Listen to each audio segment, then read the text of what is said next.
Sweet recipe செஞ்சாலோ இல்லை இடியப்பம் ஆப்பம் செய்கிற டைமில் நம்ம தேங்காய் பால் எடுத்து சாப்பிடும். அந்த தேங்காய் பால் நமக்கு நிறையாவும் கெட்டியாகவும் கிடைக்கிறதுக்காண்டி தான் டிப்ஸு சொல்ல போகிறேன்.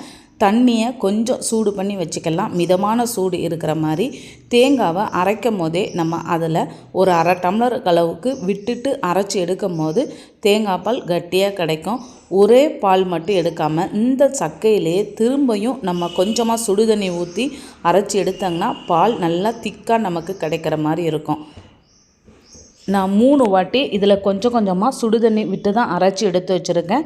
கடைசியில் நீங்கள் பாலை பாருங்கள், எந்த அளவுக்கு திக்காகவும் இருக்குது, நிறையாவும் இருக்கும். சல்லடையில் தான் வடிகட்டணும் இல்லை, நல்ல ஒரு காட்டன் கிளாத்தில் நம்ம தேங்காய் பூவை அரைச்சி எடுத்த பிறகு அந்த காட்டன் கிளாத்தில் கட்டிட்டு பிழிஞ்சு எடுத்தாலும் தேங்காய் பால் நல்லா கட்டியாக நிறையா நமக்கு கிடைக்கிற மாதிரி இருக்கும். இந்த டிப்ஸ் உங்களுக்கு பிடிச்சிருந்துச்சுன்னா லைக் பண்ணுங்கள், ஷேர் பண்ணுங்கள். இப்போ பாருங்கள் பால் எந்த அளவுக்கு கட்டியாகவும் நிறையாவும் இருக்குது. நீங்களும் ட்ரை பண்ணி பாருங்கள்.